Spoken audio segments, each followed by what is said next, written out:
ಯಾರೀ ಸುವೇಂದು ಅಧಿಕಾರಿ? ಬಂಗಾಳಕ್ಕೆ ಹೊಸ ಮುಖ್ಯಮಂತ್ರಿ. ಬದಲಾಗುತ್ತಾ ಬಂಗಾಳದ ಚಿತ್ರಣ. ಪಶ್ಚಿಮ ಬಂಗಾಳ ದೇಶದ ಅತಿ ಪ್ರಮುಖ ರಾಜ್ಯ. 10 ಕೋಟಿ ಜನಸಂಖ್ಯೆ ಇರೋ ರಾಜ್ಯ ಸ್ನೇಹಿತರೆ.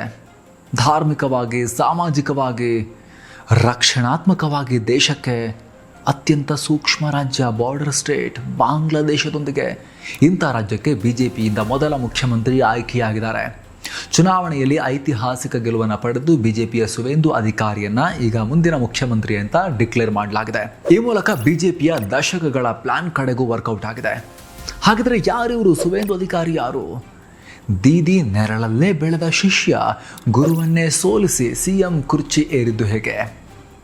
ಮೋದಿ, ಅಮಿತ್ ಶಾ ಇವರನ್ನೇ ಯಾಕೆ ಆಯ್ಕೆ ಮಾಡಿಕೊಂಡ್ರು?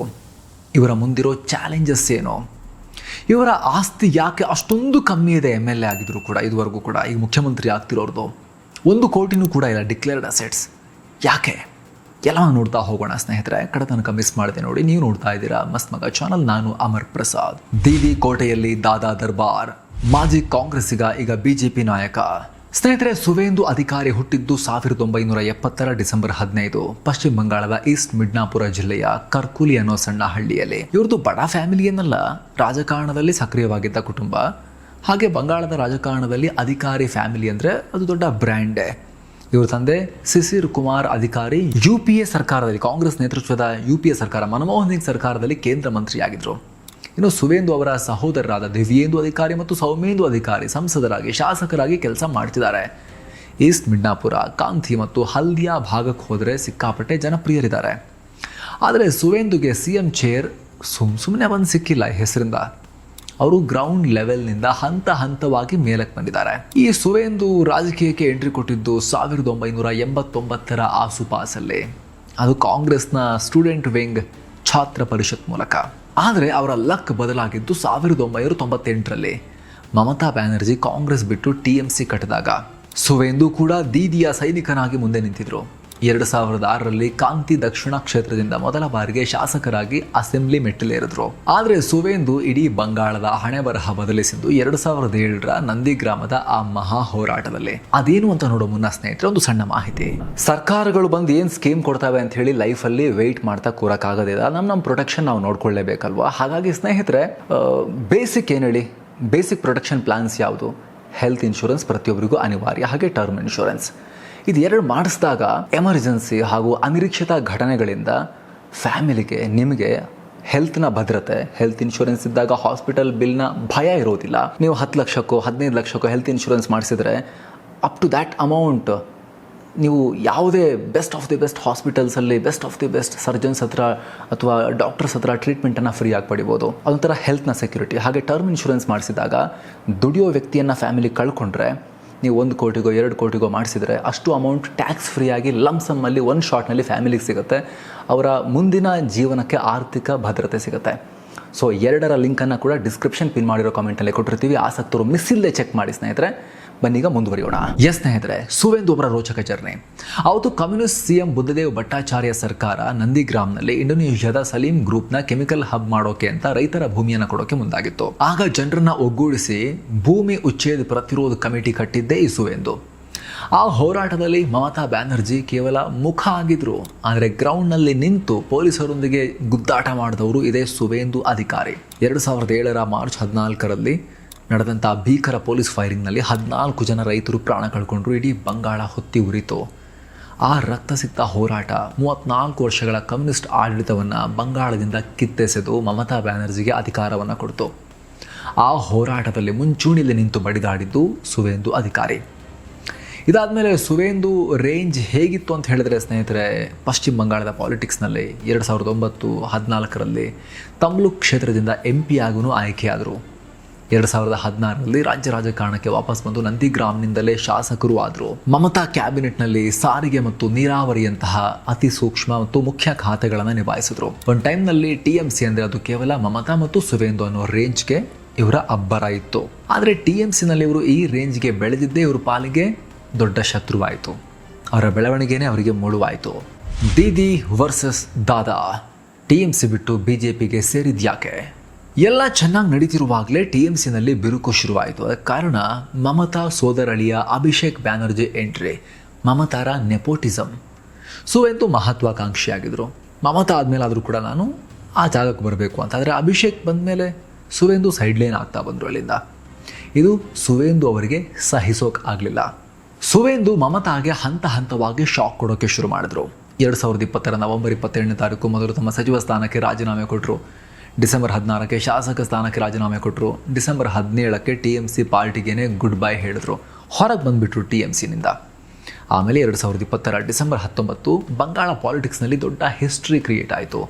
ಮಮತಾ ನೆರಳಲ್ಲಿದ್ದ ಸುವೇಂದು ಅದನ್ನು ಕಿತ್ತೆಸೆದು ಮಿಡ್ನಾಪುರ್ನ ಮೆಗಾ ರ್ಯಾಲಿಯಲ್ಲಿ ಅಮಿತ್ ಶಾ ಸಮ್ಮುಖದಲ್ಲಿ BJPಗೆ ಜೈ ಅಂತ ಹೇಳಿ ಶಾಲ್ ಹಾಕೊಂಡ್ಬಂದರು. ಅಲ್ಲಿಂದ ಶುರುವಾಯಿತು ದೀದಿ ವರ್ಸಸ್ ದಾದಾ ಮಹಾಯುದ್ಧ.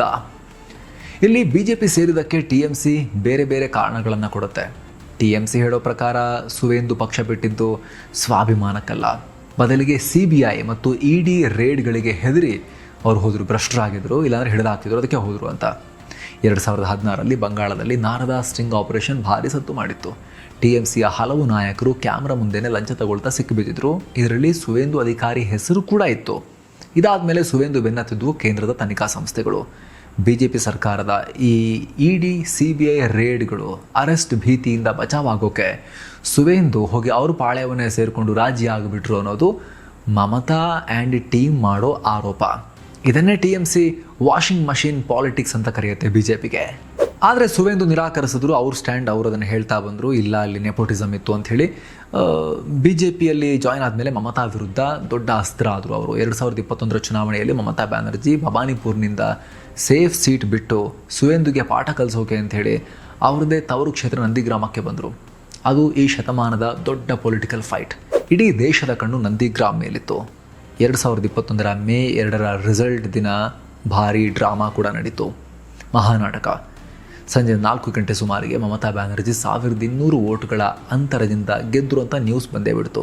TMC ಪಾಳ್ಯದಲ್ಲಿ ಸಂಭ್ರಮಾಚರಣೆಯೂ ಶುರುವಾಯಿತು. ಆದರೆ ಕೆಲವೇ ಗಂಟೆಗಳಲ್ಲಿ ಸೀನ್ ರಿವರ್ಸ್ ಆಯಿತು. ಎಲೆಕ್ಷನ್ ಕಮಿಷನ್ ಎಲ್ಲಿ ಕೌಂಟಿಂಗ್ ಇನ್ನೂ ಮುಗ್ದಿಲ್ಲ ಅಂತ ಕ್ಲಾರಿಟಿ ಕೊಡ್ತು. ಅಷ್ಟೊತ್ತಿಗೆ ಸುದ್ದಿ ಹರಡಿಸ್ಬಿಟ್ಟಿದ್ರು ಗೆದ್ರು ಅಂಥೇಳಿ. ರಾತ್ರಿ ಆಗುವಷ್ಟರಲ್ಲಿ, ಕೌಂಟಿಂಗ್ ಮುಗಿಯುವಷ್ಟರಲ್ಲಿ ಸುವೇಂದು ಅಧಿಕಾರಿ ಬರೋಬ್ಬರಿ 1956 ಮತಗಳ ಅಂತರದಿಂದ ಮುಖ್ಯಮಂತ್ರಿ ಮಮತಾ ಬ್ಯಾನರ್ಜಿ ವಿರುದ್ಧ ಗೆದ್ದು ಅವ್ರನ್ನ ಮಮತಾರನ್ನು ಸೋಲಿಸಿಬಿಟ್ಟಿದ್ರು. ಇದನ್ನು ಅರಗಿಸಿಕೊಳ್ಳಲಾಗದ ದೀದಿ ರೀಕೌಂಟಿಂಗ್ ಬೇಕೇ ಬೇಕು ಅಂತ ಹೈಕೋರ್ಟ್ ಮೆಟ್ಟಿಲು ಕೂಡ ಏರಿದ್ರು. ಆದರೆ ಹೈಕೋರ್ಟ್ ರೀಕೌಂಟಿಂಗ್ಗೆ ಆದೇಶ ಕೊಡಲಿಲ್ಲ. ಅದಾದಮೇಲೆ 5 ವರ್ಷಗಳ ಕಾಲ ವಿಧಾನಸಭೆಯಲ್ಲಿ ವಿರೋಧ ಪಕ್ಷದ ನಾಯಕನಾಗಿ ಮಮತಾಗೆ ನಿದ್ದೆ ಮಾಡೋಕ್ಕೆ ಬಿಡಲಿಲ್ಲ ಸುವೇಂದು. ಈಗ ಅದೇ ಮಮತಾರನ್ನು ಕೆಳಗಿಳಿಸಿ ಸುವೇಂದು ಮುಖ್ಯಮಂತ್ರಿಯಾಗಿ ಆಯ್ಕೆಯಾಗಿದ್ದಾರೆ. ಅಷ್ಟೇ ಅಲ್ಲ, ಈ ಸಲವೂ ಸುವೇಂದು ಮಮತಾರನ್ನು ಸೋಲಿಸಿದ್ದಾರೆ ಅನ್ನೋದು ಗಮನಿಸಬೇಕಾಗಿರೋ ವಿಚಾರ. BJP ಇವರನ್ನೇ ಆಯ್ಕೆ ಮಾಡಿದ್ಯಾಕೆ? ಸ್ನೇಹಿತರೆ, ಬಂಗಾಳ BJPಗೆ ತುಂಬ ಮುಖ್ಯ. ಅದು ಮೊದಲ ಸಲ ಅಧಿಕಾರ ಹಿಡಿದಿದ್ದಾರೆ. ಹೀಗಾಗಿ BJPಯಲ್ಲಿ ಏನು ಮಾಡುತ್ತೆ ಅನ್ನೋ ಕುತೂಹಲ ಇತ್ತು. ಹಾಗೆ ನೋಡಿದ್ರೆ CM ರೇಸ್ನಲ್ಲಿ ಒಂದಷ್ಟು ಲೀಡರ್ಗಳ ಪಟ್ಟಿ ಮಾಧ್ಯಮಗಳಲ್ಲಿ ಯಾವಾಗಲೂ ಬರುತ್ತಲ್ಲ, ಆ ಥರ ಬರ್ತಾ ಇತ್ತು. RSS ಹಿನ್ನೆಲೆಯಿಂದ ಬಂದಿದ್ದ ಮಾಜಿ ರಾಜ್ಯಾಧ್ಯಕ್ಷ ದಿಲೀಪ್ ಘೋಷ್ ಹೆಸರು ಕೂಡ ಇತ್ತು. ಹಾಲಿ ರಾಜ್ಯಾಧ್ಯಕ್ಷ ಸುಕಾಂತ ಮಜುಮ್ದಾರ್, 5 ಬ್ರ್ಯಾಂಡ್ ನಾಯಕಿ ಅಗ್ನಿಮಿತ್ರ ಪಾಲ್, ಹಾಗೆ ಮಥುವಾ ಸಮುದಾಯದ ಸ್ಟ್ರಾಂಗ್ ಲೀಡರ್ ಶಾಂತನು ಠಾಕೂರ್ ಹೆಸರುಗಳು ಕೂಡ ಮುಂಚೂಣಿಯಲ್ಲೇ ಇದ್ವು. ಆದರೆ ಫೈನಲಿ ಇವ್ರನ್ನೆಲ್ಲ ಸೈಡ್ ಲೈನ್ ಮಾಡಿ ಮೋದಿ ಶಾ ಟೀಮ್ ಮಣೆ ಹಾಕಿದ್ದು TMCನಿಂದ ಬಂದಿದ್ದ ಸುವೇಂದು ಅಧಿಕಾರಿಗೆ. ಯಾಕುತ್ತಾ? ಇದರ ಹಿಂದೆ 4 ದೊಡ್ಡ ಕಾರಣಗಳಿವೆ. ಒಂದು ಮಾಸ್ಟರ್ ಪ್ಲಾನ್ ಇದೆ. ಮೊದಲನೇದು ಯಂಗ್ ಮತ್ತು ಆಡಳಿತದ ಅನುಭವದ ಹಿನ್ನೆಲೆ ಇದೆ. ಸುವೇಂದುಗೆ ಜಸ್ಟ್ 55 ವರ್ಷ, ಪಾಲಿಟಿಕ್ಸ್ನಲ್ಲಿ ಚಿಕ್ಕ ಏಜ್ ಅದು. ಜೊತೆಗೆ ಬಂಗಾಳದಲ್ಲಿ ಮೂಲ BJP ಅಂತ ಹೋದರೆ ರಾಜ್ಯ ಆಳಿದ ಎಕ್ಸ್ಪೀರಿಯನ್ಸ್ ಇಲ್ಲ, ಮೂಲೆಯಲ್ಲೂ ಕೂಡ ನೆಟ್ವರ್ಕ್ ಇಲ್ಲ ಉಳಿದವ್ರಿಗೆ. ಆದರೆ ಸುವೇಂದುಗೆ ಮಮತಾ ಕ್ಯಾಬಿನೆಟ್ನಲ್ಲಿ ಮಿನಿಸ್ಟರ್ ಆಗಿ ಇಡೀ ಸಿಸ್ಟಮ್ ಹ್ಯಾಂಡಲ್ ಮಾಡಿದ ಎಕ್ಸ್ಪೀರಿಯನ್ಸ್ ಇದೆ. ಬಂಗಾಳವನ್ನು ಹ್ಯಾಂಡಲ್ ಮಾಡಿ ಮಮತಾರನ್ನು ಕೌಂಟರ್ ಮಾಡೋಕ್ಕೆ ಅಷ್ಟೇ ಅಗ್ರೆಸಿವ್ ಆಗಿರೋ ಮಾಸ್ ಬಂಗಾಳಿ ಬಿರುಗಾಳಿ ಬೇಕಾಗಿತ್ತು BJPಗೆ. ಎರಡನೇದು ಬೂತ್ ಲೆವೆಲ್ ಮ್ಯಾನೇಜ್ಮೆಂಟ್. TMC ಹೇಗೆ ವೋಟ್ ಬ್ಯಾಂಕನ್ನು ಕಂಟ್ರೋಲ್ ಮಾಡುತ್ತೆ ಅನ್ನೋ ಇನ್ಸೈಡ್ ಸೀಕ್ರೆಟ್ ಸುವೇಂದು ಚೆನ್ನಾಗುತ್ತೋ. ಜಂಗಲ್ ಮಹಲ್ ಮತ್ತು ಸೌತ್ ಬೆಂಗಾಲ್ನ ಸುಮಾರು 50 ಕ್ಷೇತ್ರಗಳಲ್ಲಿ ಇವತ್ತಿಗೂ ಕೂಡ ಸುವೇಂದು ಸ್ಟ್ರಾಂಗ್ ಕಂಟ್ರೋಲನ್ನು ಇಟ್ಕೊಂಡಿದ್ದಾರೆ. BJP ಅಲ್ಲಿ ಗೆಲ್ಲಬೇಕಂದ್ರೆ ಸುವೇಂದು ಕೆಲಸ ತುಂಬ ಮುಖ್ಯ. ಮೂರನೇದಾಗಿ ಹಿಂದುತ್ವ ಪ್ಲಸ್ ಬಂಗಾಳಿ ಅಸ್ಮಿತೆ. ಇವರು ಹಿಂದುತ್ವದ ಜೊತೆಗೆ ಬಂಗಾಳಿ ಸೆಂಟಿಮೆಂಟನ್ನು ತುಂಬ ಪವರ್ಫುಲ್ಲಾಗಿ ಬ್ಲೆಂಡ್ ಮಾಡ್ತಾರೆ. ಈಗ ನಡೀತಲ್ಲ ಚುನಾವಣೆ, ಇಲ್ಲೂ ಕೂಡ ಅಷ್ಟೇ ಬಂಗಾಳದಲ್ಲಿ ಹಿಂದೂ ಮತ ಕ್ರೋಢೀಕರಣಕ್ಕೆ ಇದು ಬಹಳ ಹೆಲ್ಪ್ ಮಾಡಿದೆ. ದೀದಿಯ ಜಾಯ್ ಬಂಗ್ಲಾ ಘೋಷಣೆಗೆ ಜೈ ಶ್ರೀರಾಮ್ ಅಂಥೇಳಿ ಕೌಂಟರ್ ಕೊಟ್ಟು ಹಿಂದೂ ವೋಟ್ ಕ್ರೋಢೀಕರಣ ಮಾಡಿದ್ದು ಸುವೇಂದು ಅಧಿಕಾರಿ ಅನ್ನೋ ಬಂಗಾಲಿ ಸ್ಪೀಕಿಂಗ್ ಬಂಗಾಳಿ BJP ಮುಖ. ಮೋದಿ ಅಮಿತ್ ಶಾ ಅಂಥೇಳಿ ಹೋದ್ರು ನಿಜ, ಆದರೆ ಮುಖ್ಯವಾಗಿ ಬಂಗಾಳಿ ಸ್ಪೀಕಿಂಗ್ ಬಂಗಾಳಿ ಲೀಡರ್ಗಳನ್ನು ಈ ಸಲ ಮುಂದಿಡಲಾಗಿತ್ತು ಮಮತಾ ಮುಂದೆ. ಹೊರಗಿನವರು BJPಯವರು ಅಂಥೇಳಿ ಬಿಂಬಿತ ಆಗಬಾರ್ದು ಅನ್ನೋ ಕಾರಣಕ್ಕೋಸ್ಕರ. 4ನೇದು ಲಾಂಗ್ ಟರ್ಮ್ ಸ್ಟ್ರಾಟಜಿ. BJP ದೃಷ್ಟಿಯಲ್ಲಿ ಸುವೇಂದು ಕೇವಲ ಒಬ್ಬ ಲೀಡರ್ ಮಾತ್ರ ಅಲ್ಲ, ಅವರು ಬಂಗಾಳದ ನೆಲದಲ್ಲಿ ಕಮಲವನ್ನು ಬೇರೂರಿಸೋಕೆ ಬೇಕಾಗಿರೋ ಅಪ್ಪಟ ground commander, ground level party organization man ಇವರು. ಬಂಗಾಳದಲ್ಲಿ TMC ಅಧಿಕಾರಕ್ಕೆ ಬರದೇ ಇರ್ಬೋದು, ಆದರೆ 80 ಸೀಟ್ ಗೆಲ್ಲೋ ಮೂಲಕ ಇನ್ನೂ ಗಟ್ಟಿಯಾಗಿ ಇದ್ದಾರಲ್ವಾ. ಹೀಗಾಗಿ ಬಂಗಾಳದಲ್ಲಿ ದೀದಿಯನ್ನು ಎಫೆಕ್ಟಿವ್ ಆಗಿ ಕೌಂಟರ್ ಮಾಡಬೇಕು ಅಂತ ಹೇಳಿದ್ರೆ, ಇನ್ನಷ್ಟು ವೀಕ್ ಮಾಡಬೇಕು ಅಂದರೆ ಅದಕ್ಕೆ ಬೇಕಾಗಿರೋ ಮಸಾಲೆ ರೆಸಿಪಿ ಸುವೇಂದು ಕೈಯಲ್ಲಿದೆ. ಹಾಗಂತ ಬಹಳ ಈಸಿಯಾಗಿರುತ್ತಂತೇನಿಲ್ಲ. ಎಲೆಕ್ಷನ್ ಮುಗಿದ ಮೇಲೂ ಕೂಡ ಮುಖ್ಯಮಂತ್ರಿ ಹುದ್ದೆ ಬಿಟ್ಕೊಡಕ್ಕೆ ಮಮತಾ ಬ್ಯಾನರ್ಜಿ ರೆಡಿ ಇರಲಿಲ್ಲ. ಇನ್ನು ವಿಪಕ್ಷದಲ್ಲಿ ಕೂತ ಮೇಲೆ ಅಷ್ಟು ಸುಲಭದಲ್ಲಿ ಬಿಡ್ತಾರ? ಈ ಹಿಂದೆ ಎಡಪಕ್ಷಗಳ ವಿರುದ್ಧ ಯಾವ ಥರ ಬೆಂಕಿ ಕಾರುತ್ತಿದ್ರು ಮಮತಾ ಬ್ಯಾನರ್ಜಿ ನೆನಪಿದೆ. ಆವಾಗಿನ ದಿನಗಳನ್ನು ನೋಡಿದವರಿಗೆ ಅದು ರಿಕಾಲ್ ಮಾಡಿದಾಗ ಗೊತ್ತಾಗುತ್ತೆ. ಹಾಗಾಗಿ ಸುವೇಂದು ಸರ್ಕಾರ ಮಾಡೋ ಒಂದೊಂದು ತಪ್ಪಿಗೋಸ್ಕರ ಮಮತಾ ಕಣ್ಣು ಬಿಟ್ಕೊಂಡು ನೋಡ್ತಾ ಇರ್ತಾರೆ. ಲಾ ಆ್ಯಂಡ್ ಆರ್ಡರ್ನ ಸರಿ ಮಾಡ್ತೀವಿ ಅಂತ ಹೇಳಿದ್ದಾರೆ. ಎಷ್ಟಾಗುತ್ತೆ ಅಷ್ಟು ಬೇಗ ಸರಿ ಮಾಡಬೇಕು, ಗಲಭೆಗಳನ್ನು ನಿಲ್ಲಿಸಬೇಕು. ಎಲೆಕ್ಷನ್ ಟೈಮ್ನಲ್ಲಂತೂ ಸಾವು ನೋವು ಕಾಮನ್ ಆಗಿದೆ, ಅದೆಲ್ಲ ನಿಲ್ಲಬೇಕು. ಹಿಂದೂ ಮುಸ್ಲಿಂ ಗಲಭೆ, ಗಡಿಯಲ್ಲಿರೋ ಅತ್ಯಂತ ಸೂಕ್ಷ್ಮ ಸನ್ನಿವೇಶ, ಇದೆಲ್ಲ ಕಂಟ್ರೋಲಿಗೆ ತರೋದು ಸುವೇಂದು ಮುಂದೆ ಇರೋ ದೊಡ್ಡ ಟಾಸ್ಕ್ಗಳು. ಮುಖ್ಯವಾಗಿ ಬಾರ್ಡರ್ ಅಂತ ಬಂದಾಗ ಬಾಂಗ್ಲಾದಿಂದ ಬರೋ ಅಕ್ರಮ ವಲಸಿಗರನ್ನು ತಡಿಬೇಕು. ಬಾಂಗ್ಲಾ ಜೊತೆ ಬೇಲಿ ಹಾಕೋಕೆ ಮಮತಾ ಸರ್ಕಾರ ಸಹಕಾರ ಕೊಡ್ತಿರ್ಲಿಲ್ಲ ಅನ್ನೋ ಆರೋಪ BJP ಮಾಡ್ತಿತ್ತು. ರೈತರ ಭೂಮಿ ಸ್ವಾಧೀನ ಮಾಡೋಕೆ ನಾನು ಬಿಡಲ್ಲ ಅಂತ ಮಮತಾ ಹೇಳ್ತಾ ಇದ್ರು ಬಾರ್ಡರ್ನಲ್ಲಿ ಬೇಲಿ ಹಾಕೋಕ್ಕೆ. ಹಾಗೆ ನೋಡಿದ್ರೆ ಅಲ್ಲಿನ ಸ್ಥಳೀಯರಿಂದ ವಿರೋಧನೂ ಇದೆ ಒಂದಷ್ಟು. ಅದೆಲ್ಲವನ್ನು ನಾಜೂಕಾಗಿ ಹ್ಯಾಂಡಲ್ ಮಾಡಿ ದೇಶದ ಭದ್ರತೆಗೆ ಅನಿವಾರ್ಯವಾಗಿರೋ ಫೆನ್ಸಿಂಗನ್ನು ಹೇಗೆ ಫುಲ್ಫಿಲ್ ಮಾಡ್ತಾರೆ. ಲಕ್ಷಾಂತರ ಮಿಲಿಯನ್ ಅಕ್ರಮ ವಲಸಿಗರಿದ್ದಾರೆ ಅಂತ ಹೇಳ್ತಿದ್ರು. ಅವ್ರನ್ನ ಹುಡುಕ್ಬಿಟ್ಟು ಹೇಗೆ ವಾಪಸ್ ಬಾಂಗ್ಲಾಗೆ ದೂಡ್ತಾರೆ. ಈಗೆಲ್ಲ ಕೇಳೋಕೆ ಶುರು ಮಾಡಿ ಆಗಿದೆ. ಹೇಳಿದ್ರಲ್ಲ ವಾಪಸ್ ತಳ್ಳಿ ಈಗ ಅಕ್ರಮ ವಲಸಿಗರನ್ನ ಅಂಥೇಳಿ. ಅದು ಚಾಲೆಂಜ್ ಇದೆ. ಜೊತೆಗೆ ಎಕಾನಮಿ ಸರಿ ಇಲ್ಲ, ನಿರುದ್ಯೋಗ ಜಾಸ್ತಿ ಇದೆ, ಆರ್ಥಿಕತೆ ಹದಗೆಟ್ಟಿದೆ ಬಂಗಾಳದ್ದು. 8.6 ಲಕ್ಷ ಕೋಟಿ ರೂಪಾಯಿ ಸಾಲ ಇದೆ ಪಶ್ಚಿಮ ಬಂಗಾಳದ್ದು. ಮತ್ತೊಂದು ಕಡೆ ನಿರುದ್ಯೋಗ ಸಮಸ್ಯೆ, ಕೆಲಸ ಸಿಗದೆ ಲಕ್ಷಾಂತರ ಯುವಕರು ಬೆಂಗಳೂರು ಪುಣೆ ಆ ಕಡೆ ವಲಸೆ ಹೋಗ್ತಿದ್ದಾರೆ.